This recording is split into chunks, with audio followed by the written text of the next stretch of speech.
Our National Control Centre looks after all the sites in the country. But he won't let me in there. That guy is now the manager of Emsall 3, which is our biggest site. No way. Yes. Without someone believing in me and giving me that chance, because of my attitude, I wouldn't be where I am today. Fantastic company, Next.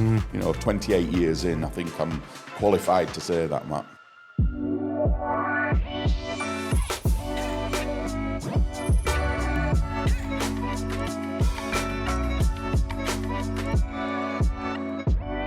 Welcome to Life at Next podcast, both.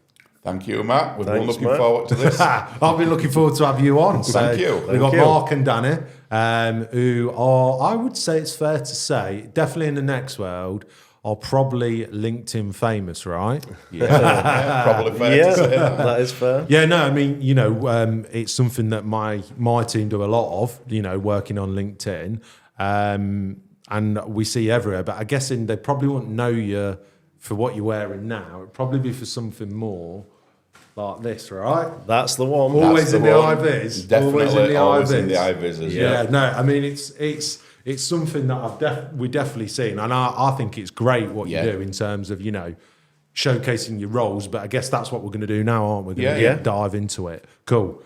So before we do, anyone that's watching, listening, if you like what we're about to chat about, give us a like and a subscribe. But let's get into it, shall we? Absolutely. Yeah. Can I just pause for a second, Matt? Because Oh, what? we've brought you a little something. What's this? This is, I didn't know about this. Just before we start, we thought we'd... Look at that. Chocolate bars. That's it. With With a Mark nice and little Danny. slogan on the back. Yeah. We will sign them at the end if you want, Matt. Slogan says, for those that are listening, today is a perfect day to be happy. Oh, nice. There They're you go. edible. Yeah. Oh, they're better. They Oh, are, brilliant. absolutely. Very Brilliant. tasty. Are these going into production? We hope so after Yeah. today.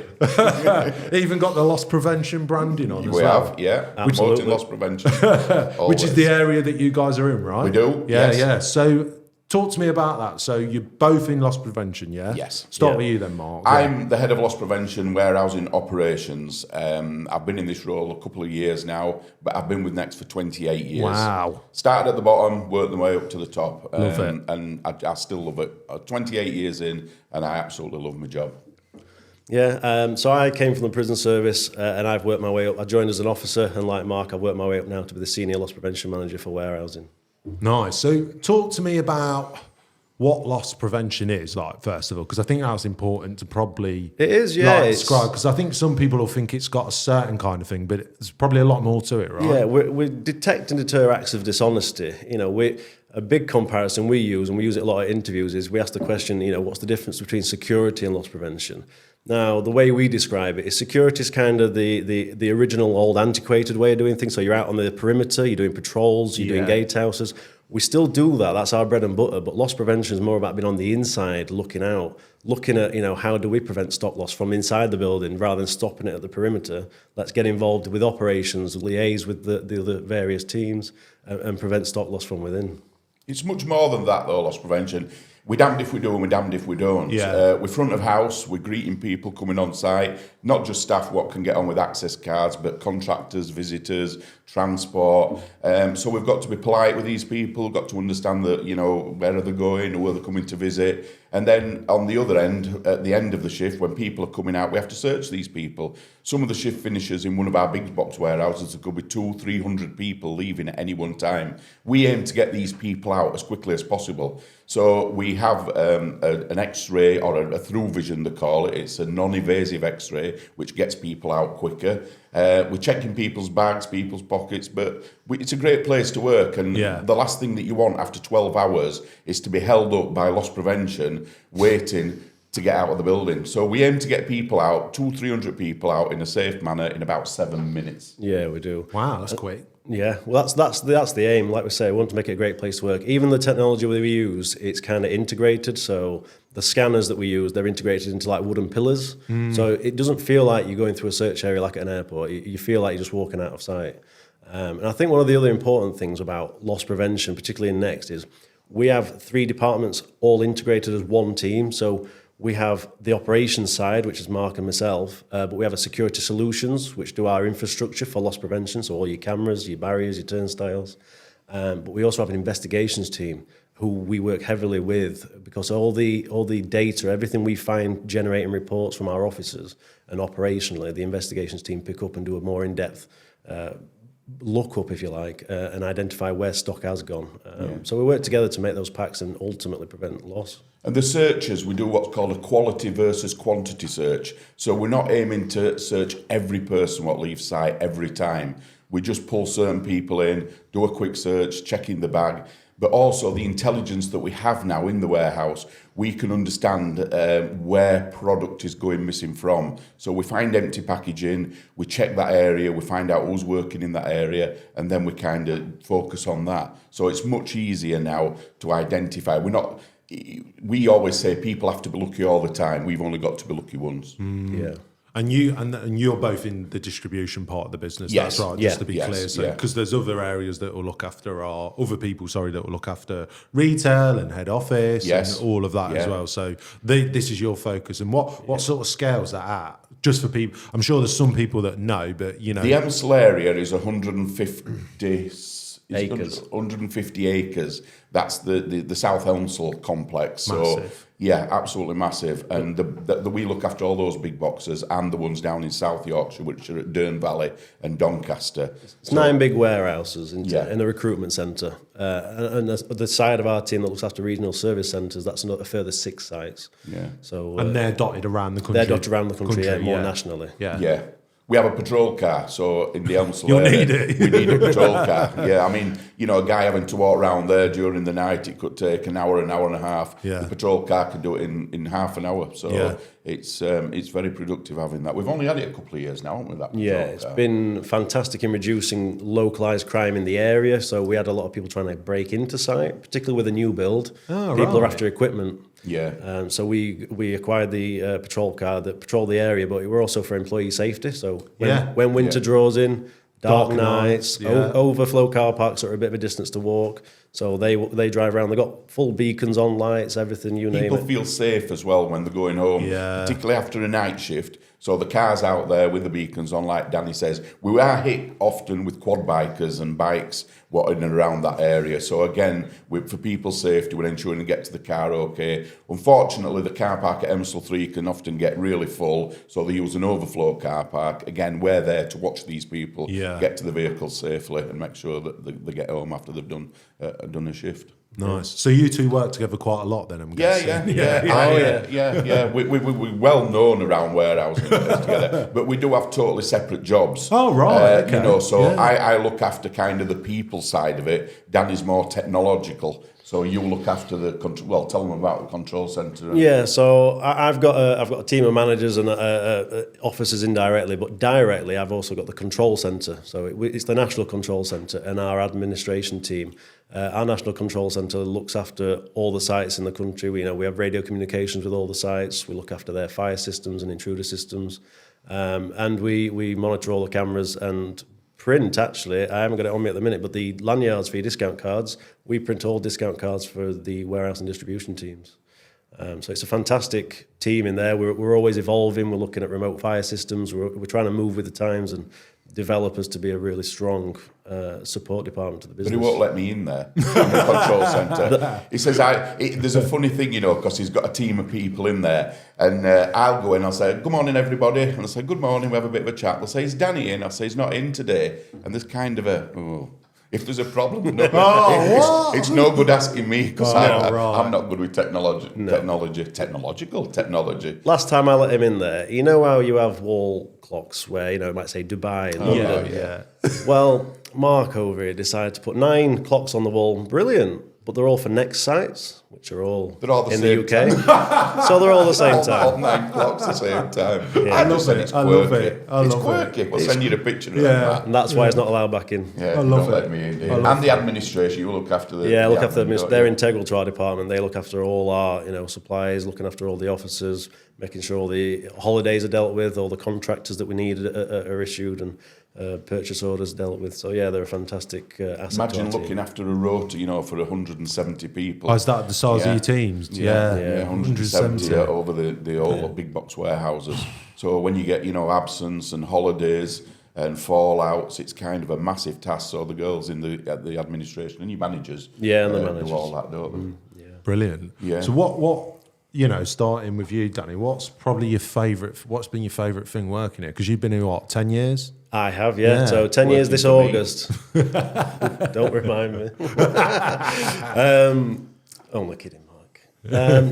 Do you know something? I would say it's this year. We have the warehouse and distribution team. They have a senior leadership event. So they get all the senior leadership managers across the business to attend an event.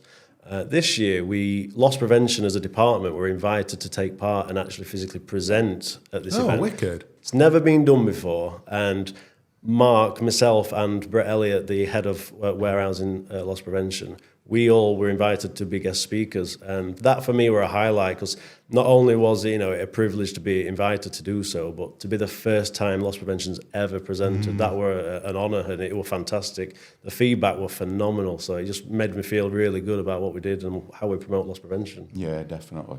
Because I guess you both, that's one thing as well, like speaking to you before as well. And, like I said at the start, I was joking, but at the same time, not saying, see you on LinkedIn all the time. But you do it in a way of like promoting what you do and what loss prevention does in the team. It's all about team. It's all about team. We never...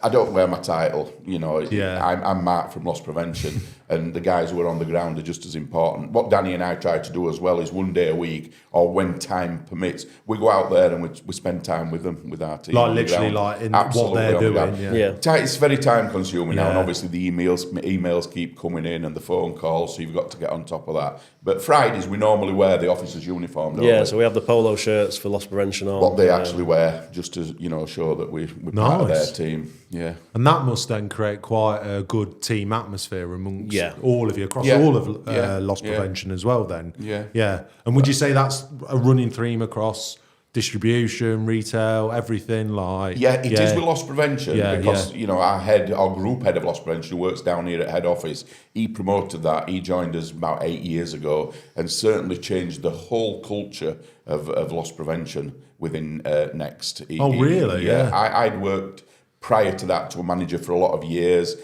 Steve came and I thought, I'm going to give myself a short while here to see how it is. Do I move on now under a new manager? But he's phenomenal. He brought it all together. He kind of just broke it all down and started again. He said we're kind of working in silos. That was one of the words he used. And he changed that culture. And to this day now, it's just a fantastic department to work for. It's fantastic company, Next.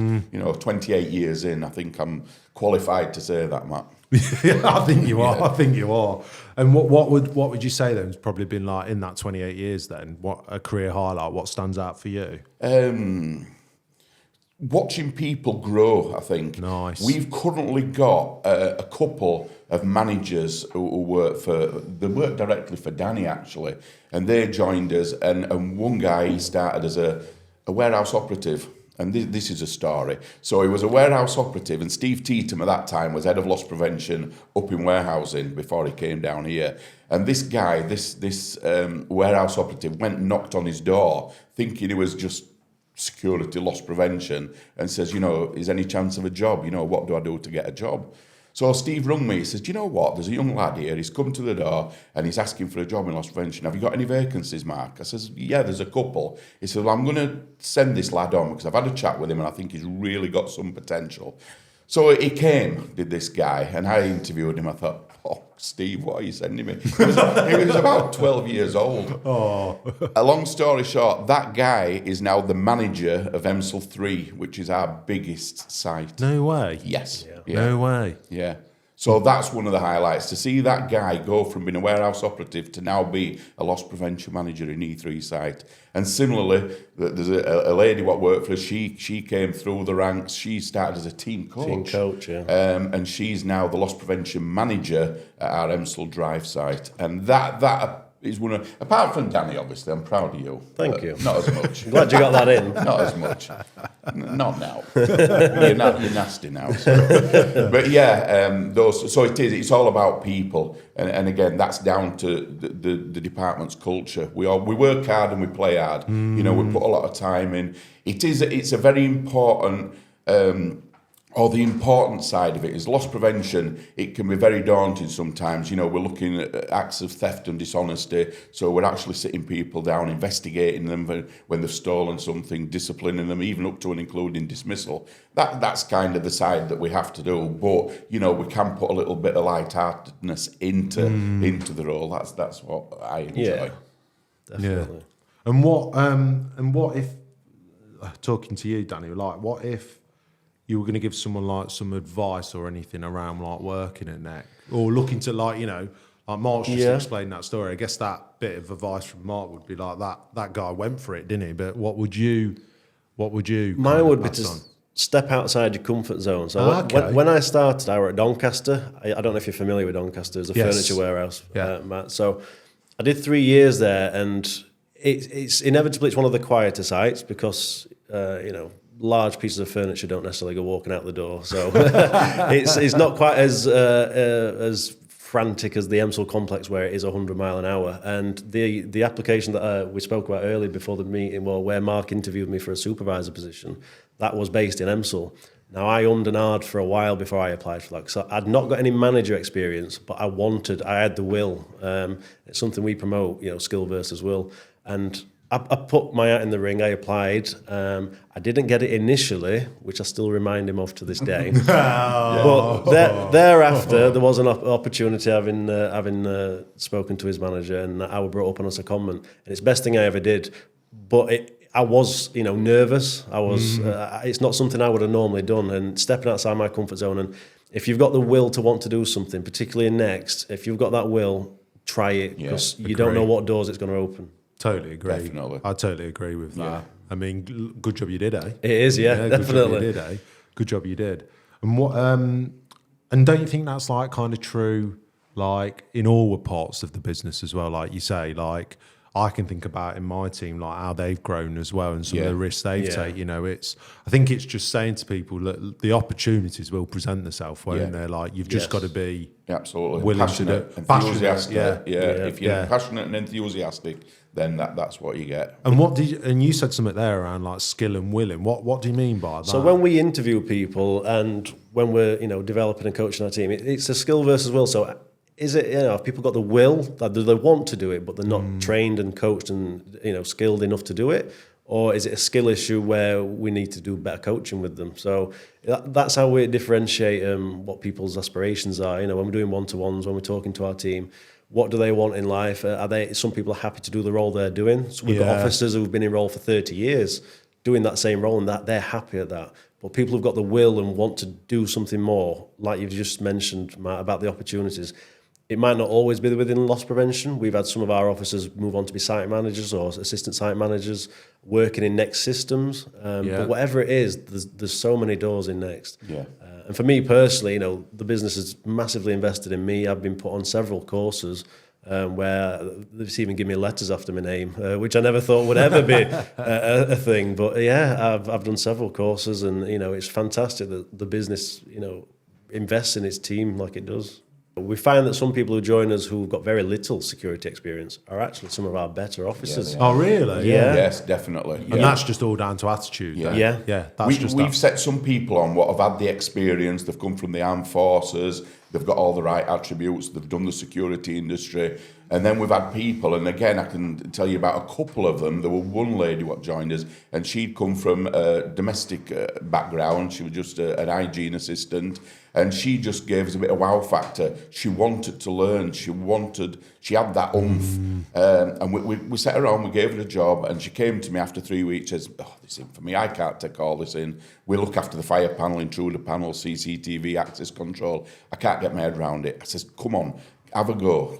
I'll try. She's now one of our best officers. She is, yeah. Is she? That's about 3 years down the line. Yeah. Yeah, she said it just all clicked in, all of a sudden. Yeah, she's really good officer. So again, it's about recruiting for attitude. Definitely. And experience. Kind of reminds me of myself, because albeit I was an officer and I come from the prison background, I'd not got any manager experience. So, Mark's here with us today, but for Mark to see that in me and to invest in me and to bring me to where I am, it's without someone believing in me and giving me that chance, because of my attitude, I wouldn't be where I am today. So but you now have passed that on to other people. Yes. And brought other people on. And that's what it's all about. It's all about people, you know, and again, that's the culture that we have in loss prevention. But it's not just loss prevention. Our other departments, we have some stakeholders in health and safety, in recruitment, in HR, engineering, senior operational. We work together as a massive team and brainstorm things, and it's really good to work with these people, and they have some fantastic people up in warehousing and distribution in all sectors, haven't they? Yeah, they do. Yeah, no, I totally agree with that. I think that's true. We've heard that so many times on this podcast that, it's the people you work with, and it's the attitudes they bring and the skill and the knowledge, but also it's like that desire in it to, like really take it on and really like get stuck into it. That is what makes the business tick. That is what makes it tick. I mean, I can get a call from, the head of warehousing. Mark, there's a bit of a problem here, just a quick one. Can you get it sorted out? And it's, absolutely, let me get on it, see what I can do. It's that kind of thing, having that rapport, having that ability so that they know they can ring you, and you've got, your head of warehousing. Brilliant. Yeah. Well, I know it's cliche, but something that sticks with me, and it stems from LinkedIn, to be honest, is where there's a quote that says, you might not remember what a manager said to you or what they did, but you'll always remember how they made you feel. Yeah. And that is very true. And that's something like Mark's already said. It's about the team. We try to instill that, how we know we do a good job, and that's not being big-headed, because some of our team bring gifts to us, completely unasked for. Someone, we got a promotional opportunity and brought us a gift to say thank you for the opportunity to be in loss prevention. It's been fantastic. So it's just that's a really almost heart-rendering moment where you think, we've done something right. We're on the right tracks. Yeah. We recently visited the mosque. Nico Amivi Kwasi, who's one of our managers at Stadium Way, he kept telling us about his religion, and we kept, we were interested in it, genuinely interested. And he said, would you like to come to the mosque? And we said, we'd love to. So a couple of weeks ago, we went there and we had a fantastic day. We were really made to feel welcome. We didn't know what to expect, but we were just, it was just amazing, wasn't it? Phenomenal. We saw them pray, they showed us around, and I didn't realise what a mosque was, but a mosque isn't just a place to go for prayer. It's building that community as well. Wow, it was a community. There was a restaurant in there, there was a children's school in there. There were apartments, a library, a gymnasium hall. It was so much, fantastic.